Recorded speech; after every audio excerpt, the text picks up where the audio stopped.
Belajar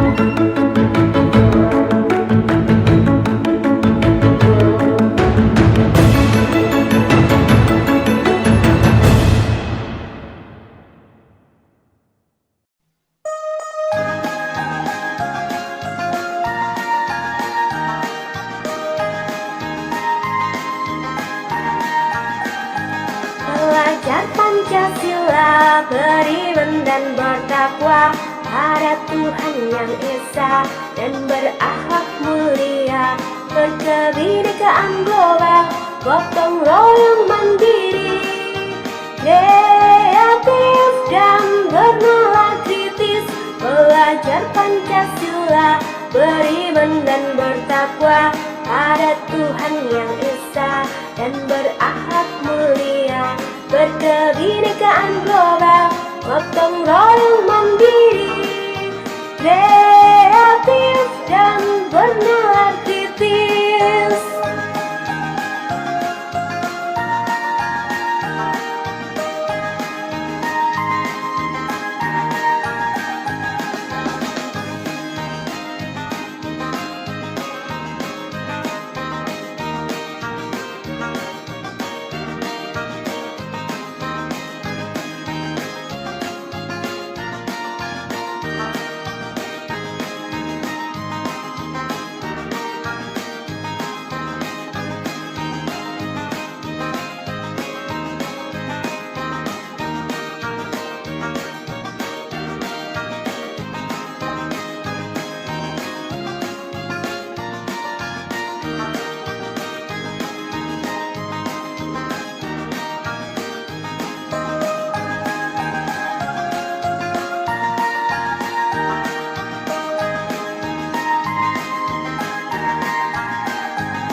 Belajar Pancasila, beriman dan bertakwa pada Tuhan yang Esa, dan berakhlak mulia, berkebinekaan global, gotong royong mandiri, kreatif dan bernalar kritis. Belajar Pancasila, beriman dan bertakwa pada Tuhan yang Esa, dan berakhlak mulia, berkebinekaan global, gotong royong mandiri, kreatif dan bernalar kritis.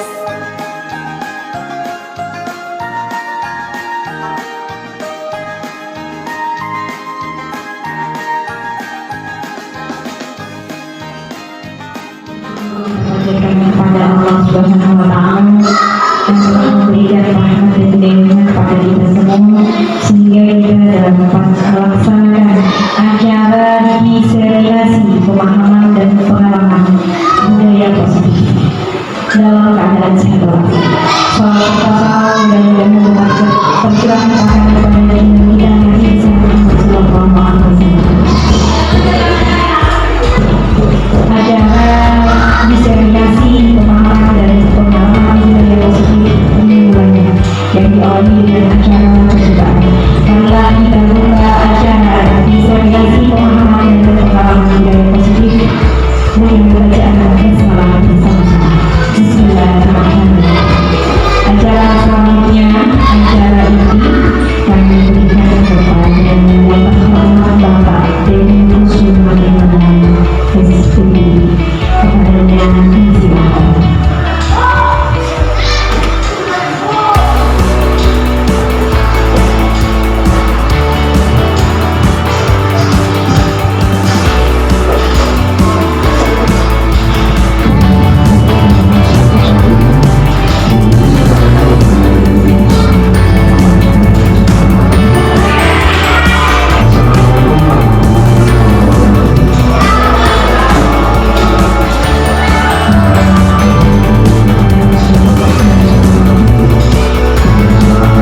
kata bapak guru apabila anak sedang bermain.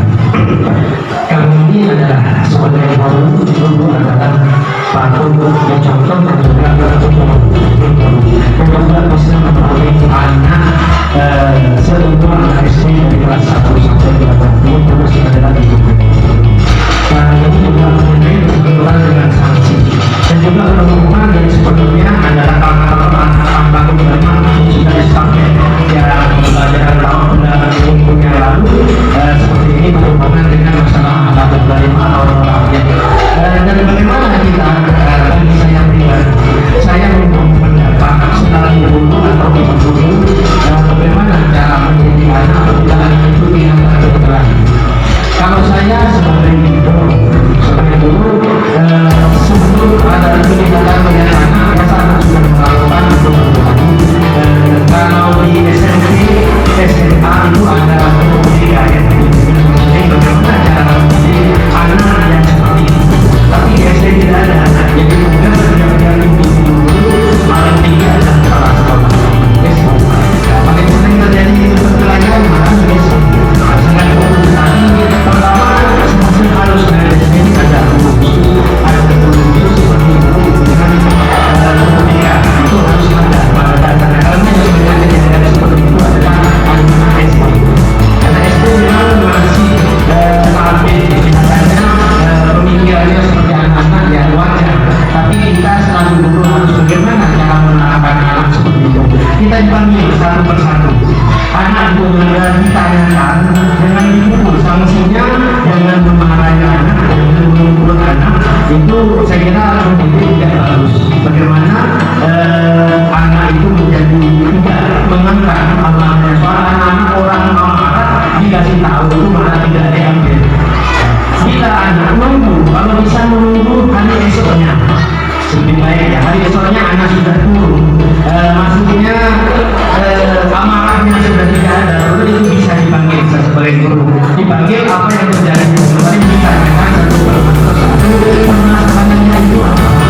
Kalau tidak apa anak-anak berani menunggu itu kan bisa maunya sendiri, semua menangnya sendiri kalau anak-anak itu wajar.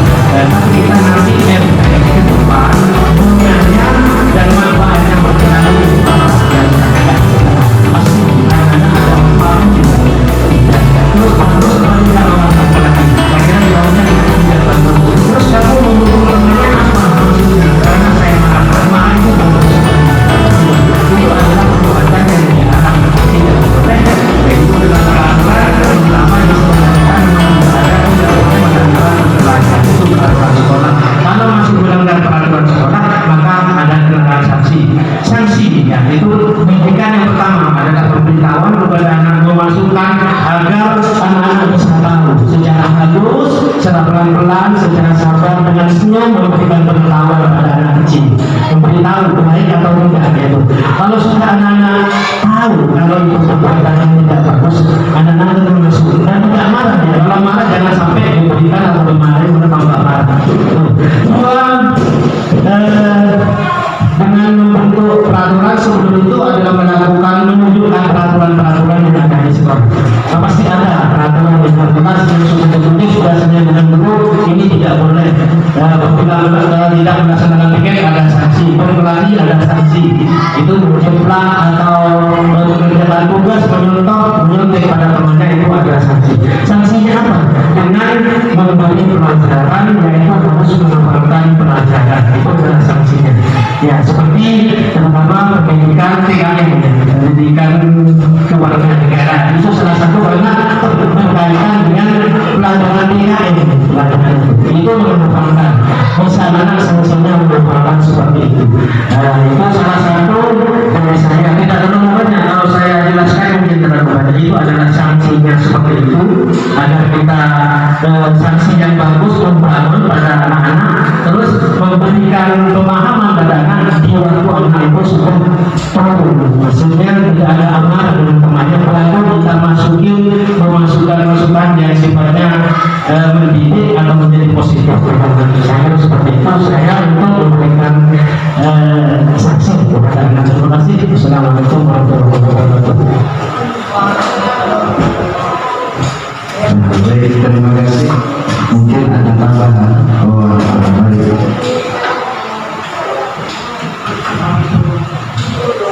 Sebelumnya, Assalamualaikum warahmatullahi wabarakatuh. Saya cuma mau menambahkan dari Pak Cian itu, Pak Guru. Sebenarnya itu betul dari Pak Amin, tapi sebelum itu kita membuat kesepakatan kelas. Kalau anak-anak kami itu kayak di TK, kita membuat kesepakatan kelas. Seperti kalau ada saksi, jadi sebelum ada yang berkelahi, terlambat, jadi saat langsung memberi teman, itu sudah ada kesepakatan kelas. Kita sepakat kalau ada yang melanggar ini, sanksinya apa? Kalau ada yang melanggar poin 2 ini, sanksinya apa? Begitu. Mungkin bisa. Terima kasih. Terima kasih tambahan dari Bu Nia. Mungkin ada tambahan yang lain dari teman-teman terkait dari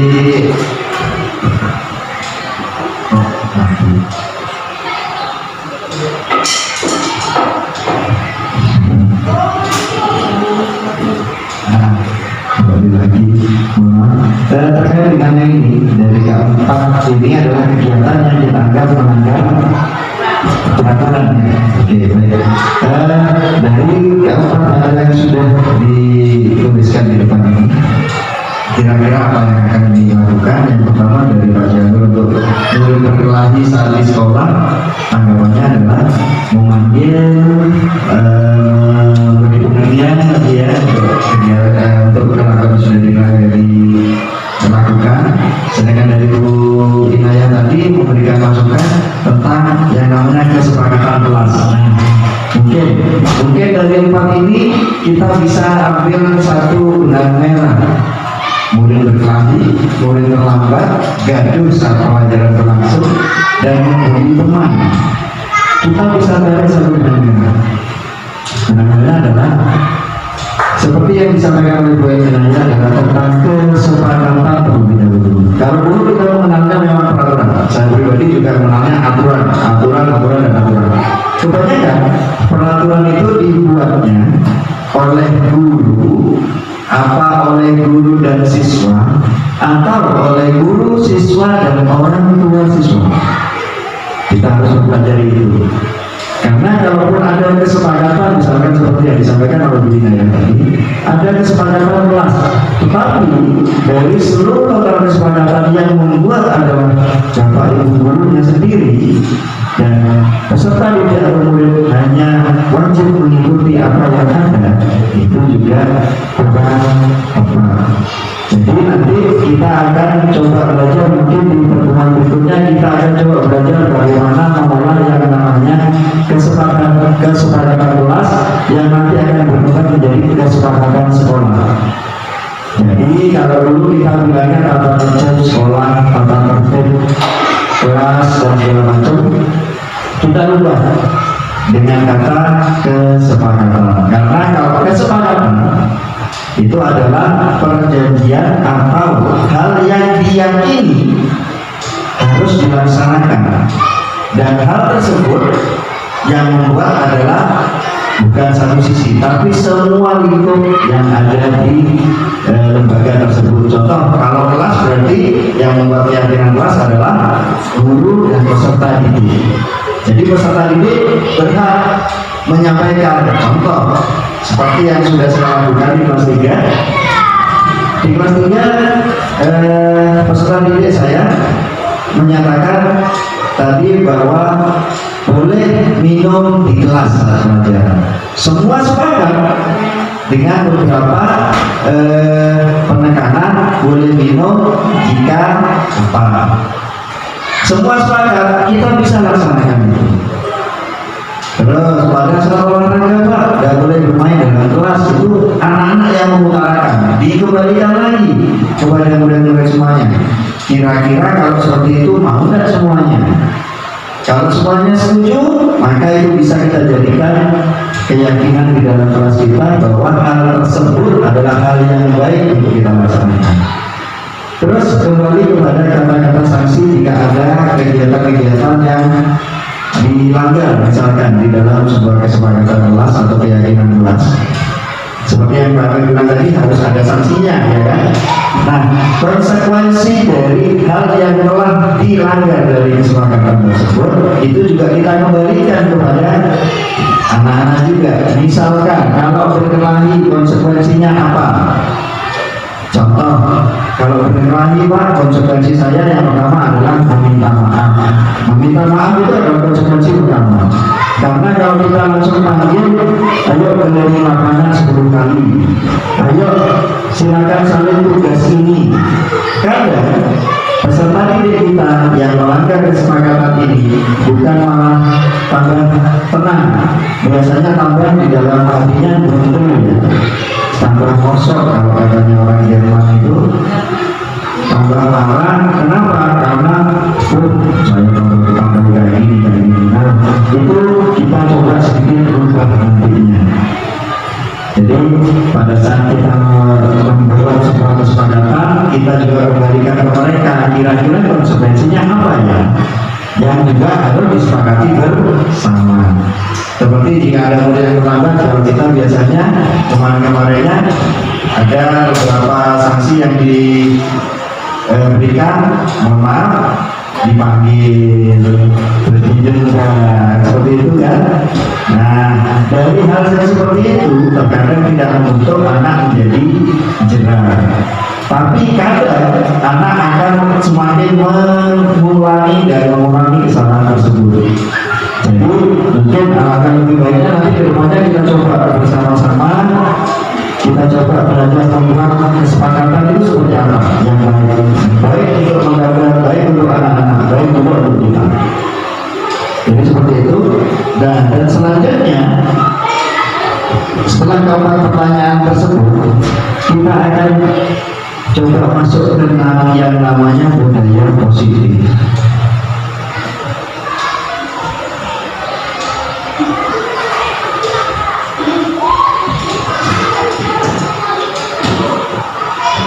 Nah, di sini ada penerapan segitiga restitusi. Ada sekarang istilahnya segitiga restitusi tentang budaya positif, budaya baik, budaya yang bisa membawa perubahan ke depannya.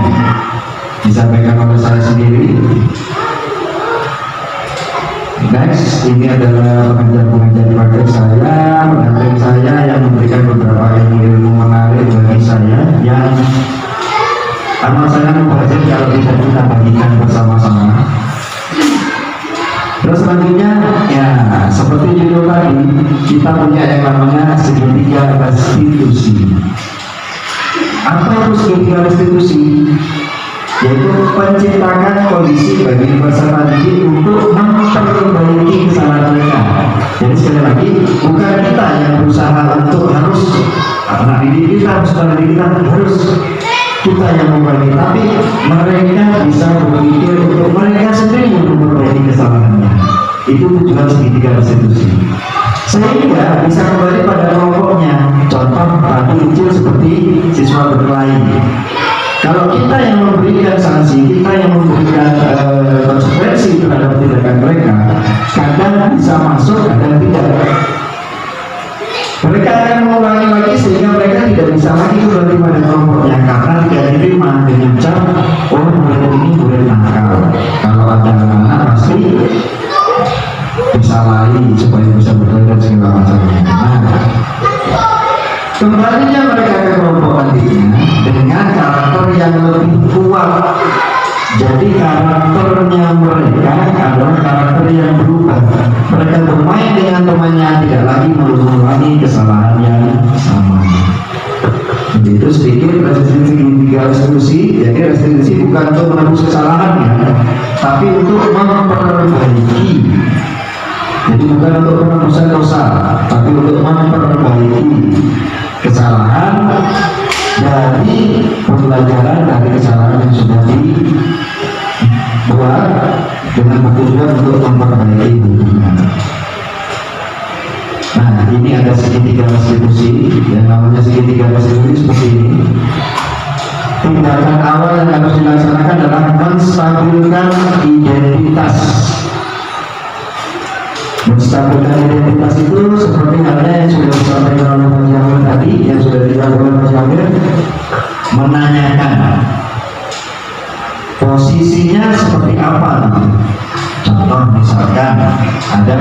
didik kita berkelahi. Dipanggil bukan hanya satu orang, tapi mereka semua dipanggil. Ditanyakan dulu, kira-kira keseluruhan mau apa? Nah, tapi yang terjadi apa? Ini kita mencari identitasnya dulu. Jadi identitasnya dulu yang benar-benar kita cari. Jadi kita kembalikan ke posisi dia sebetulnya berada di lingkungan belajar sebagai apa. Setelah kita menemukan identitas mereka, kita sudah kembalikan mereka menjadi seorang murid. Kita masuk ke tindakan yang berikutnya, yaitu validasi tindakan yang salah. Seperti juga yang sudah disampaikan oleh Bapak tadi, sumbernya dicari. Kira-kira apa sih yang membuat mereka berkelahi? Siapa sih yang memulai pertama kali? Itu kita lakukan di validasi tindakan yang salah. Setelah ditemukan, maka kita akan kembalikan lagi ke mereka seperti yang dijawab oleh Bunda yang tadi. Jadi dari jawaban Pak dan Bunda kita nyambung ke sini. Dua sudah dilaksanakan, langsung juga menanyakan keyakinan kelas bisa, sekolah bisa, seperti ini. Seperti yang disampaikan oleh Bunda yang tadi. Jadi setelah kita validasi identitasnya sudah stabil, dia sudah kembali menjadi peserta didik atau menjadi murid, kita masukkan ke validasi tindakannya. Tapi bertindak apa? Kira-kira tindakan itu betul atau tidak? Kalau tindakannya dirasa dia betul, tindakan saya memang betul karena gini. Nah, kembalikan ke keyakinan kelas. Yo, keyakinan yang sudah dibuat apa saja. Nah, itu kita kembalikan. Kalau mereka membuat sendiri, sekali lagi keyakinan itu kita harus buat dengan peserta didik atau dengan murid. Jangan pernah kita membuat keyakinan itu untuk diri kita sendiri, supaya murid bisa diam, tertib, tidak kemana-mana pada saat pembelajaran diam. Jadi harus disepakati oleh semua warga kelas jika itu kesepakatan kelas. Next, nah ini tahapan yang tadi sudah saya sampaikan. Sampaikan identitas, validasi tindakan yang salah, dan menanyakan keyakinan kelas. Nah, menstabilkan lagi menstabilkan identitas berdasarkan prinsip berbuat. Ya, kesalahan adalah bagian dari proses pembelajaran. Ini yang perlu kita ingat. Orang sukses tidak pernah langsung berangkat menjadi sukses. Kita mau naik sepeda motor pasti melalui fase jatuh terlebih dahulu. Kita mau, tidak usah kita ya, bayi mau berjalan pasti akan melalui fase. Dia mau merangkak melalui fase tengkurap. Dia mau berjalan melalui fase merangkak dulu. Dan berikut dan seperti itu seterusnya. Jadi kesalahan-kesalahan itu kita anggap sebagai pembelajaran supaya kita bisa tahu dan paham, oh kira-kira peserta didik kita maunya seperti ini loh. Jadi seperti itu. Terus menggeser identitas gagal ke identitas sukses. Kalau kita sudah bisa membuat kesalahan peserta didik kita atau murid kita menjadi suatu proses pembelajaran, maka mereka akan menjadi identitas-identitas yang sukses. Kenapa saya bilang seperti itu? Sukses bisa didapat jika kesalahan yang dibuat bisa dirubah menjadi lebih baik, bukan oleh kita ya, tetapi oleh murid itu sendiri. Karena tujuannya guru adalah hanya menjembatani dan mendorong kegiatan peserta didik. Next, validasi tindakan yang salah. Ini bisa dibaca sendiri. Kalau teman-teman berdasarkan prinsip setiap perilaku berusaha memenuhi suatu kebutuhan tertentu. Jadi dia butuh apa yang dia butuh. Terus akan bergeser pada pemikiran stimulus respon menjadi proaktif. Ini yang jarang kita temui adalah di SD, terutama seperti yang Pak Jamil tadi sampaikan, terutama di SD. Banyak peserta didik kita yang tidak mau terbuka sama kita. Dalam artian kalau mereka ada masalah, mereka jarang sekali mau bercerita tentang apa yang dialami kepada kita. Ya. Jadi seperti yang tadi Pak Amir sampaikan, kalau di SD tidak ada PK atau BP, bimbingan konseling kita tidak punya. Apakah kita harus merekrut tenaga khusus untuk bimbingan konseling? Jawabannya adalah iya dan tidak. Kenapa saya bilang seperti itu? Pengalaman kita semua pernah jadi guru SMK, kita semua pernah dipanggil guru BK, terutama saya. Ya benar, karena tadi itu yang kasus kedua sering terlambat itu. Nah saya sering juga dipanggil karena itu. Akhirnya yang terjadi, wali kelas saya itu akhirnya enteng, dalam artian biarlah ada kasus saya tidak usah menangani, sudah ada guru BK, keluar dari BK pasti refresh lagi. Akhirnya kedekatan untuk bercerita kepada wali kelas sendiri itu berkurang. Jadi saran saya, jika memang kita masih bisa mengatasi masalah tersebut, ada baiknya kalau kita saja yang melaksanakan konseling tersebut. Dan yang terakhir, mengenali kebutuhan murid dan mengenali dan mengakui kebutuhan murid akan memperbaiki kebutuhan murid tersebut. Seperti yang kita alami di sini, kita punya peserta didik spesial. Mereka butuh hal yang amat sangat mereka butuhkan untuk bisa belajar, dan alhamdulillah kita bisa memfasilitasi hal tersebut meskipun sementara ini hanya sebatas kemampuan kita semua. Itu juga bisa nantinya jika dia dia melakukan beberapa kesalahan, dia pasti akan bisa cepat memperbaiki. Jadi seperti itu contoh. Ya maaf, kita sering memberikan cap jelek pada murid yang nakal dan selalu membuat pelanggaran. Ya kan Pak Amir, Pak Eko kadang juga, saya juga sering. Jadi begitu dia sudah dicap sebagai siswa yang nakal, apapun yang dia laksanakan, apapun yang dia lakukan, pasti kita akan bilang ini loh sumber masalahnya. Selalu seperti itu. Itu kebiasaan jelek kita semua, termasuk saya juga sering seperti itu. Jadi peserta didik ada yang berkali dipanggil semua, siapa? Oh kamu. Nah macam ini memang yang jadi ularnya, biasanya gitu kan. Nah jadi kalau kita mengenali dulu mereka. Jadi apapun yang mereka laksanakan, apapun tindakan yang mereka lakukan, kita bisa mempelajari itu. Oh, ternyata dia nakalnya karena apa? Jadi kita harus benar-benar tahu. Memang tugas berat buat kita semua, tugas berat, karena jika kita laksanakan di setiap harinya, di setiap kegiatan, di setiap harinya, rasanya tidak mampu memang. Betul-betul tidak mampu. Bagaimana solusinya? Solusinya adalah ini,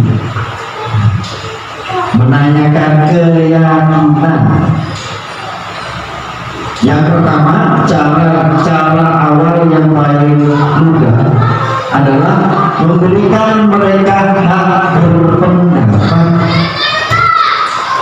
Berikan mereka not kertas masing-masing.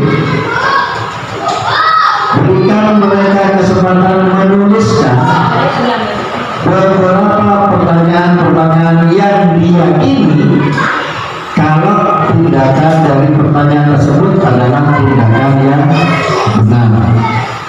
Jadi pertanyaannya harus punya makna, secara motivasi, secara intrinsik. Contoh, jika mandi pagi akan membuat kita merasa, silakan dijawab oleh peserta didik, segar, ceria, bersih, dan segala macamnya. Setelah itu kita tarik lagi, berarti mandi itu bagian dari apa? untuk membuat diri kita rapi. Berarti kalau masuk ke sekolah harus bagaimana? Harus rapi. Nah, dari pertanyaan kecil seperti itu, maka peserta didik akan berpikir, oh kalau saya ke sekolah, saya harus rapi dan mandi terlebih dahulu. Itu salah satu bentuk kesepakatan dan keyakinan yang dibuat bersama. Kalau Afif tadi menyatakan kita yang harus jadi contohnya. Oke, kita jadi contoh buat mereka amat sangat diperlukan. Cuman ada beberapa hal yang mungkin kita bisa laksanakan, mereka belum tentu bisa melaksanakan. Jadi kita harus benar-benar menyesuaikan, teman-teman sekalian, kita harus benar-benar menyesuaikan. Terus yang berikutnya, mampu mengaitkan keyakinan dengan tindakan yang salah. Contoh kecil juga, pertanyaan, kembali ke pertanyaan ya, ke pertanyaan yang bermakna tadi. Kita kembalikan misalkan di pertanyaan kedua tadi, peserta didik kita terlambat, boleh kita terlambat. Kita buat pertanyaan seperti ini. Kalau kalian diberikan waktu mengerjakan soal 5 menit, sedangkan kalian memulai soal tersebut 3 menit sebelum pelaksanaan ujian berakhir, kira-kira selesai atau tidak? Yang jelas jawabannya banyak tidak. Supaya selesai, bagaimana cara penanganannya? Berarti saya datang harus tepat waktu, Pak. Nah, kita masukkan ke tindakan yang keliru tadi. Oh iya, berarti kalau saya telat, keliru tindakan saya. Nanti saya akan ketinggalan pelajaran. Saya akan berkurang untuk nilainya ke depannya. Jadi pertanyaan-pertanyaan yang bermakna atau pertanyaan-pertanyaan yang sekiranya bisa memancing pendapat siswa bahwa apa yang dilaksanakan itu adalah benar, maka itu yang harus kita buat bersama-sama. Baik, mungkin untuk selanjutnya ada beberapa kasus. Nah, ini kasus yang terjadi di kegiatan kemarin. Sebelum kita masuk ke kasus ini, mungkin ada sedikit olah tubuh ya untuk teman-teman. Baik, kita lanjutkan dulu Bapak Ibu sekalian. Mungkin pernah tahu yang namanya kata jika maka, sebab akibat. Mungkin kalimat bahasa Indonesia sederhana, jika dan maka. Kalau jika berarti menunjukkan sebagai, kalau maka berarti bekerja. Ada mungkin pendapat lain. Kata jika itu diperuntukkan untuk apa? Sebab dan akibat. Mungkin ada yang lain. Oke, baik. Hari ini kita akan coba bermain dengan kata jika dan maka. Contoh, jika saya pergi sekolah, maka begini. Nah, kita akan coba nyambungkan seperti itu, ya. Kita coba sambungkan. Jadi, jika, kalau yang orang pertama bilang jika saya pergi belajar, maka Pak Eko harus berpikir, maka Pak Eko harus bisa coba menyambungkan kata-kata yang kita bisa. Mungkin kita nggak usah perkenalan ya, kan sudah tahu dan kenal masing-masing ya. Kita mulai kata-kata dari saya. Ya, kata-kata hari ini, kata-kata ini. Jika saya berolahraga, maka Pak Amir akan tahu bahwa Pak Bedi sudah sehat. Maka harus ada kata makanya. Maka Pak Bedi akan menjadi sehat. Nah, terus disambung, jika saya Pak Amir tidak lagi. Jika saya sama. Jika saya makan, maka saya akan. Jika saya makan, tempat jika saya makan, maka akan. Maka Pak Eko misalnya.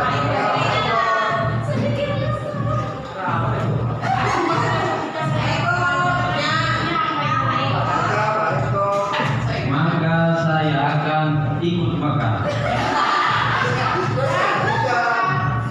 Jika saya tidur maka Ibu Dini akan bermimpi. Jika saya bermimpi, maka Bung Naya akan mempunyai cita-cita. Jika saya mempunyai cita-cita, maka Bu Arifah, maka Bu Arifah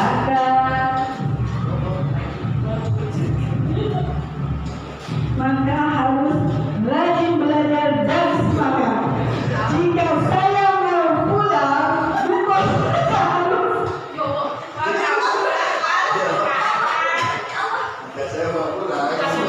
maka saya harus siap-siap pulang juga. Jika saya semangat belajar, maka kita akan ikut semangat belajar. Jika lagi, balikan lagi. Nah, jadi jika lagi sambung, balikan ke siapa? Masalah. Jika saya ngantuk,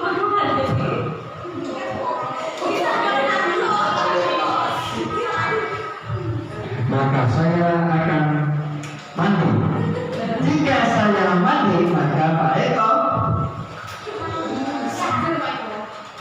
akan memakai sarung. jika Pak Eko memakai sarung, Jika saya memakai sarung, maka Bapak Haji Habib saya tidak akan melihat punya air. Jika saya melihat punya air ke akan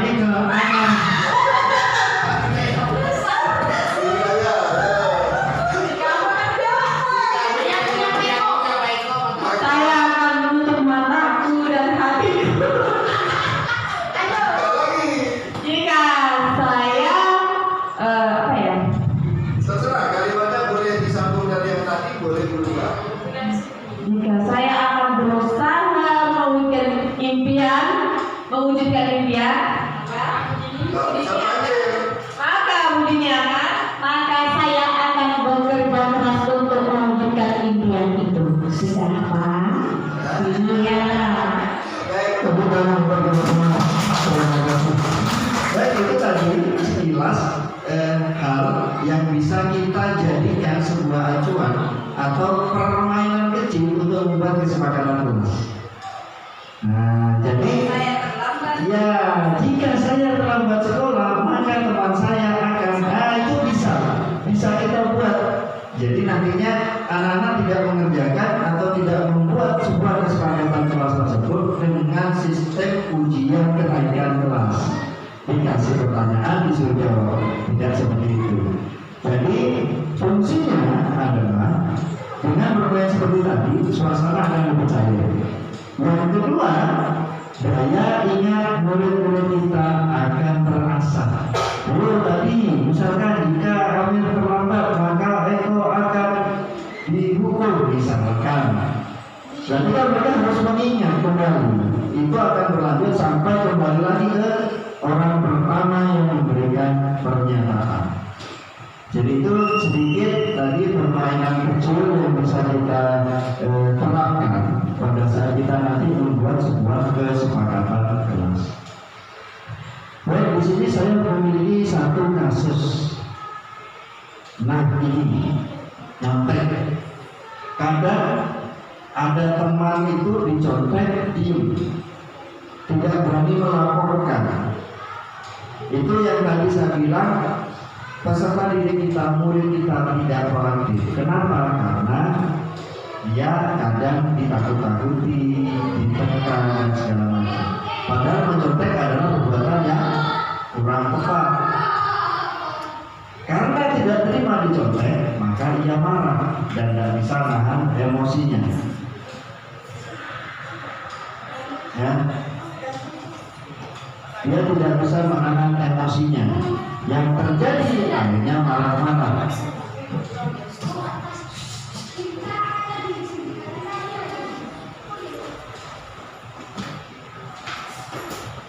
Saya lanjutkan ya. Jadi tidak ada permainan emosinya dan marah-marah. Jadi apa yang seharusnya kita lakukan? Kira-kira siapa yang bisa bantu saya jika menemukan kasus seperti ini? Kita punya peserta didik, nggak terima kalau dia dicontek. Pekerjaannya, kira-kira hal pertama yang kita lakukan bagaimana sih? Baca lagi. Senior.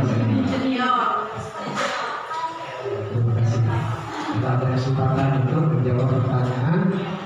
Jika ada satu orang murid menyontek kepada temannya dan temannya melaporkan, Pak, yang terjadi sini setiap hari, Pak, ini menyontek murid saya. Ini Pak dulu bagaimana Pak ini nyonteknya? Gitu. Soalnya gini, teori bukan hanya teori, praktek. Siapa yang nyontek? Nah, ada lebih. Yang A menyontek kepada B. B berberitahu, Pak dulu, si A nyontek Pak kepada saya. Ini Pak dibaliknya. Siapa yang nyontek? Si A. Tak panggil si A. Coba si A jangan menyontek. Kalau kalian kamu benar menyontek berapa 100, saya menilai bukan 100, tapi hasil kerja kalian. Asalkan kalian kamu bekerja sendiri. Walaupun kamu dapat 30, tapi hasil dari pemikiran sendiri saya memilih yang 30, nilainya lebih lebih baik daripada hasil 100 daripada menyontek. Maka saya ambil hasil kerjanya kamu sendiri ya, itu pada anak yang menyontek. Begitu, saya cara kerjanya Pak Guru. Saya tak ambil yang 30, kalau dapat 100 tapi kamu nyontek, saya nilai 0, nilai kamu dari cuma kamu mengerjakan tugasnya apakah itu jadi saya terima kasih. Baik, terima kasih banyak. Mungkin ada pendapat dari teman-teman yang lain. Jika ada yang tahu muridnya mencontek. Baik. Tadi Mbak Jiamin sudah bilang kalau ada muridnya yang mencontek dipanggil Pak adiknya, dipanggil dan ditanyakan, diberi pengertian bahwa dia mencontek kalau hasilnya tidak punya sendiri, penilaian berbeda dan lain-lain. Sekarang dari jawaban Pak Jiamin kita akan berpikir lagi. Kalau seandainya kita memberikan argumen seperti itu kepada peserta didik kita, ya, itu imbasnya di satu sisi atau dua sisi, seperti spion kendaraan harus ada kanan dan kiri. Nah, pada saat kita panggil peserta didik tersebut atau murid tersebut yang mencontek, apakah tidak sebaiknya kita juga memanggil murid yang dicontek? Nah, pertanyaan saya seperti itu. Pada saat misalnya Pak Eko mencontek, hasil pekerjaannya punya Winaya. Jadi Pak Eko mencontek Winaya. Apakah nanti pada saat Winaya laporan, kita hanya manggil Pak Eko saja? Intinya seperti itu. Jadi ayo bersama-sama kita coba memperbaiki. Kenapa saya bilang seperti itu? Karena ini ada garis bawah di bawah. Ia marah dan tidak dapat menahan emosinya. Kadang kita menemukan peserta didik seperti ini. Saya pernah di tahun 2000, sekitar 2010, 2009 pernah menemukan murid seperti ini. Hasil pekerjaannya dicontek, bukunya diambil, temannya diceplak sama bukunya. Pernah saya dapat murid seperti ini. Setelah ditanyakan kenapa, karena tiap hari memang selalu mencatat hasil kerjanya dia. Nah, yang harus kita lakukan yang pertama seperti yang tadi di segitiga restitusi tadi ya, kita kembali lagi ke ini. Nah, stabilkan dulu identitasnya. Yang pertama, misalkan yang mencontek dipanggil, yang dicontek juga dipanggil. Kita tidak boleh menghakimi yang ini yang salah. Tapi coba kita pertemukan seperti yang saya bilang tadi, proses pembelajaran. Kesalahan itu adalah proses pembelajaran. Bagaimana jika solusinya seperti ini? Yang mencontek dipanggil, yang dicontek dipanggil. Berikan solusi, apakah mereka sepakat atau tidak, kita serahkan lagi nanti ke mereka. Contoh ini, Pak Eko mencontek Winaya tidak terima laporan. Setelah dipanggil, Pak Eko ditanya, kenapa kok mencontek? Saya tidak bisa kerjakan soal ini, Pak. Winaya bisa kerjakan, bisa. Bagaimana kalau yang menyontek diberikan pelajaran atau dijadikan tukang supaya yang dicontek jadikanlah tukang supaya pada yang menyontek. Mungkin kita tahu sendiri di lingkungan kita kendalanya adalah bahasa. Kita agak kesulitan menjelaskan semua pelajaran full menggunakan bahasa Indonesia. Jadi siapa tahu kalau temannya yang menjelaskan dia akan lebih paham. Mungkin bisa seperti itu. Kalau seperti yang disampaikan oleh Pak Amir tadi, kalau kita pelajari dari apa yang sudah kita laksanakan di sini, kurang tepatnya adalah mental peserta didik akan jatuh. Dalam artian jatuh bagaimana? Terus saya harus cari tahu kemana jawabannya. Kalau saya tidak nyontek, dan seperti itu bisa dijadikan seperti tadi. Jadi gabungkanlah dua orang yang bersengketa supaya bisa menemukan satu jalan tengah yang lebih baik. Jadi istilahnya seperti itu. Untuk selanjutnya, nah ini ada sedikit video yang saya buat. Nah, di kasus kedua, nah ini sering tidak masuk, pelajarannya sering tertinggal. Ini yang banyak kita temui. Kadang izin sakit, izin bepergian, izin melahirkan ya, dan izin pernikahan kadang banyak. Kira-kira sering tidak masuk sekolah ini solusinya apa? Bagaimana solusi yang harus kita berikan supaya peserta didik ini mau rajin datang ke sekolah? Hal pertama aja lah, hal pertama yang harus kita tanyakan apa? Diprotes ya Bapak. Mungkin ada yang lain ada satu. Hal pertama yang harus ditanyakan. Saya akan mencoba menjawab. Soalnya pernah tahun 2000 berapa? Baru masuk kan Pak? 2007 berapa? Ya pernah mengalami murid yang seperti ini. Kadang 1 minggu cuma 3 hari masuk, kadang 2 hari. Terus saya panggil. Kebetulan waktu itu saya ngajarnya berdua sama keluarga. Saya panggil, kenapa kok jarang masuk? Jawabannya karena banyak alasannya deh. Sakit lah, bepergian. Oh, setelah itu saya punya solusi sama keluarga. Tidak, karena ke rumahnya deh. Tanya ke orang tuanya Pak. Tanya sama orang tuanya, Bu, kenapa kok anak ini sering tidak masuk? Terus jawaban kamu karena ada uang saku. Terus memang keadaannya mengkhawatirkan, memang dari rumahnya orang tuanya yang bapaknya sakit, memang seperti itu.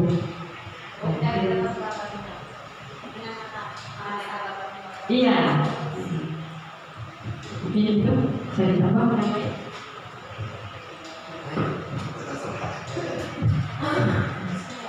kemarin juga solusinya saya sulit sekali. Sudah pengalaman sering juga, saya sering dengan Pak Nedi juga berhadir acara seperti itu. Saya seperti itu, sebetulnya sampai berhenti tidak langsung. Terus ponakannya Supriyadi sampai lama tidak masuk itu mau berhenti. Saya menghadiri dengan cara juga dari orang tuanya. Ya, ke orang tuanya bagaimana agar masuk anaknya? Tidak bisa sampai berhenti kayak gitu ya. Jadi sampai berhenti sekolah, bukan hanya tidak masuk, malah berhenti sekolah. Terus lain yang kena masalah kotaknya akarnya kayak subhan kemarin ya. Subhan itu kan juga berhenti. Gara-gara saya dengan Pak Dedi selalu hadir dengan jadi tidak bisa mengekas. Jadi dengan cara apa? Gitu seperti itu. Cuma saya itu ada solusi lebih sedikit, lebih baiknya kita awal dari masuknya anak dari kelas 1, terutama khususnya jadi penguyupan kelas 1 itu dari awal seharusnya. Itu berkesepakatan dengan orang tua. Kalau di akhir baru mengatakan seperti itu masih terlambat. Tapi kalau di awal orang tua membantu bagaimana cara mendidik anaknya. Seperti salah satu contohnya, jangan membiarkan begitu saja. Pada anak itu, terutama anak kecil di kelas 1, kelas 2, kelas 3 itu dikasih tahu dan jangan selalu ditinggalkan, diawasi. Pada sekolah, sebelum anak berangkat sekolah jangan ditinggal pergi. Seharusnya seperti itu. Kadang-kadang itu kejadiannya banyak ibunya pergi ke Malaysia, bapaknya pergi ke Malaysia, kadang-kadang ada yang cerai. Itu bermasalah di rumah tangga kata anak seperti itu. Dan juga ada faktor ekonomi. Itu pengawasan mendidik mulai awal itu harus. Tapi kalau sudah kelas 5, kelas 6 itu sulit akan berubah. Jadi di kelas 1 mulai sudah dengan ibu, sharing ibu, anaknya ibu ke anaknya dulu dengan siswanya. Sekiranya seperti itu. Kalau seperti itu, insya Allah akan lebih banyak atau sedikit akan kejadian seperti itu. Terima kasih kepada. Baik, terima kasih kepada Pak Jaga dan Bu Gus untuk tanggapan tentang kasus yang kedua. Mungkin betul sekali seperti yang disampaikan oleh Bu Gus tadi, kita harus bisa mengetahui latar belakang dulu. Kira-kira peserta didik ini kenapa penyebabnya sehingga dia tidak masuk. Karena yang sering kita temui adalah mohon maaf hubungan dari orang tua. Seperti yang dikatakan oleh Pak Jabril tadi, kami berdua juga sering kali mendatangi rumah-rumah murid yang sekiranya jarang masuk. Ternyata dari pihak orang tuanya juga ada mendukung. Nah, mungkin ada usulan seperti yang disampaikan oleh Pak Jabril, kita harus bisa mengidentifikasi sejak awal. Kita harus bisa membuat kesepakatan di awal. Ya mungkin kita harus bisa berusaha memperbaiki lagi kinerja paguyuban sekolah kita. Kita harus bisa berusaha memperbaiki apa yang sekiranya kurang untuk bisa mendukung dan mensukseskan kegiatan belajar mengajar di sekolah kita. Mungkin usulan yang disampaikan tadi bisa kita laksanakan ke depannya. Jadi kita buat sebuah kesepakatan kelas. Kita buat kesepakatan kelas yang berjenjang. Jadi kelas 1 kesepakatannya apa? Kita buat dengan wali murid. Naik ke kelas 2, kita buat kesepakatan yang melanjutkan kesepakatan dari kelas 1. Dalam artian, yang kelas 1 ini masih bisa didampingi orang tua masuk di dalam kelas. Tapi di kelas 2 sudah tidak bisa didampingi, kita ingatkan, kita ganti apa. Maksud saya kesepakatan berjenjang yang seperti itu. Bagaimana jaga kita nantinya ke depan, kita coba untuk membuat seperti itu. Baik, untuk berikutnya adalah kasus. Nah, dan berikutnya adalah terima kasih. Di sini hanya sedikit yang bisa saya sampaikan kepada teman-teman tentang bagaimana tindakan kita yang seharusnya dalam memberikan bukan sanksi, bukan hukuman ya. Sekali lagi bukan sanksi, bukan hukuman, tapi konsekuensi atau mengembalikan kembali terhadap kegiatan yang telah dilaksanakan oleh murid tersebut. Jadi mungkin itu saja yang bisa saya sampaikan. Kurang lebihnya mohon maaf. Akhir kata, wassalamualaikum warahmatullahi wabarakatuh. Dan selanjutnya saya silakan kepada Yuli ini untuk menyampaikan.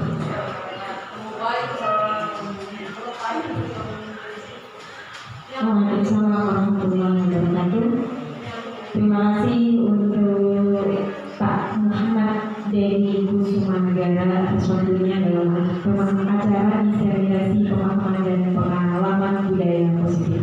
Acara selanjutnya yaitu penutup sekaligus doa yang akan dipimpin oleh Pak Haji Andi. Kepada yang terhormat, waktu disilakan.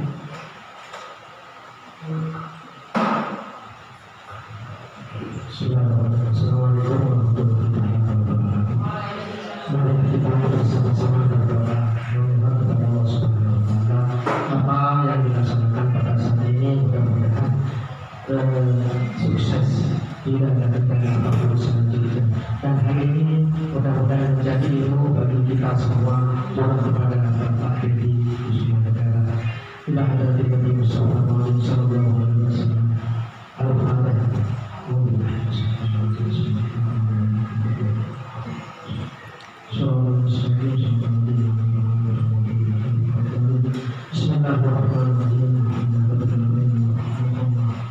Al-Fatihah.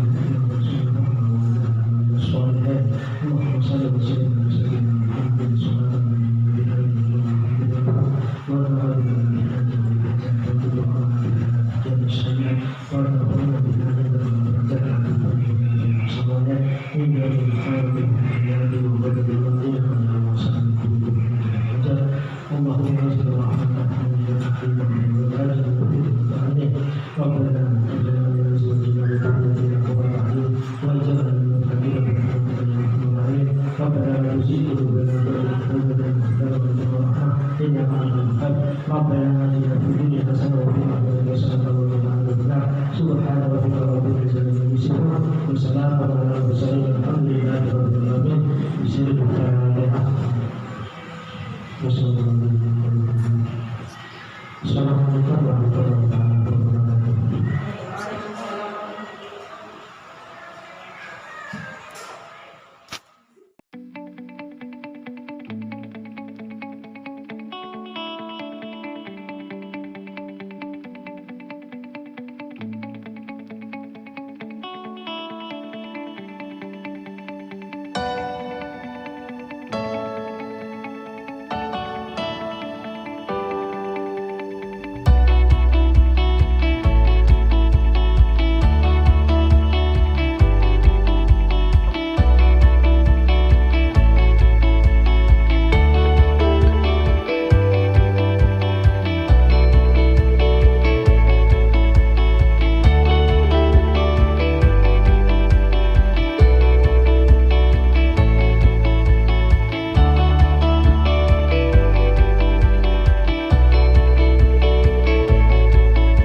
yang betul-betul dipikirkan matang-matang, kira-kira hal itu benar-benar bagus nggak?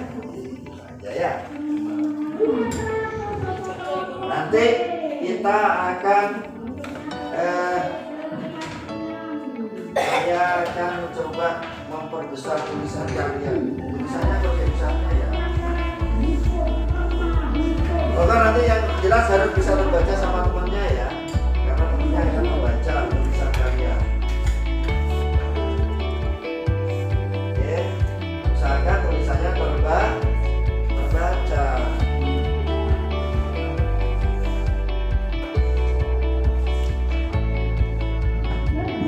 Termasuk saya, kalian boleh menuliskan apa yang harus saya lakukan dan tidak boleh saya lakukan.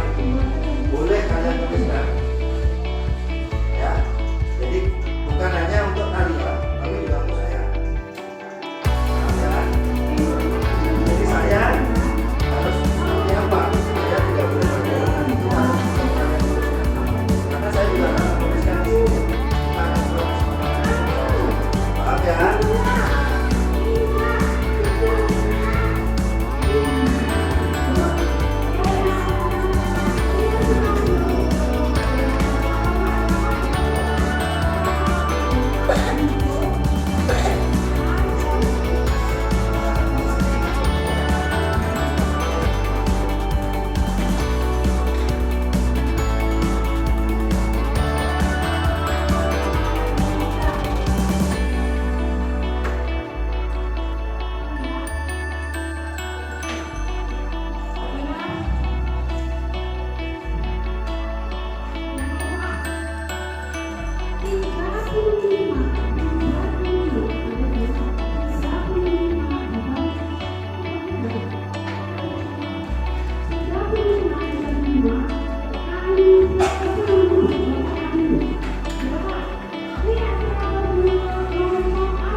Sudah kemudian habis saya juga benar. Ya. Sudah lagi kita bacakan sama-sama, kita bacakan satu-satu.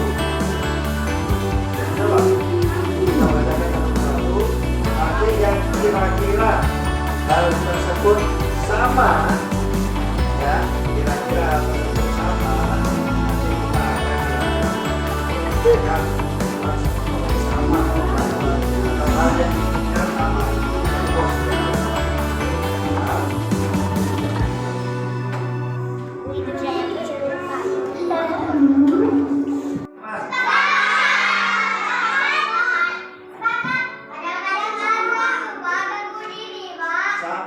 Berarti tidak nanti saya jelaskan lagi. Oke, saat olahraga tidak boleh bermain dalam kelas. Saat tidak boleh menggambar saat menulis pelajaran. Tidak boleh memukul meja. Siapa yang sepakat? Soalnya kalah. Ada lagi mungkin yang kurang yang mau ditambahin? Ada usul lagi enggak?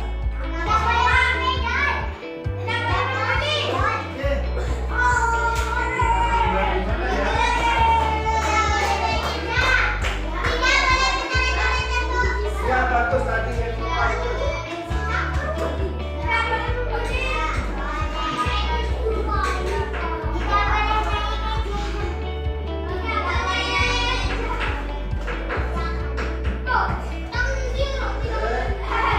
Katanya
pada saat like a bird on a tree. akan berbicara, I'm just sitting here.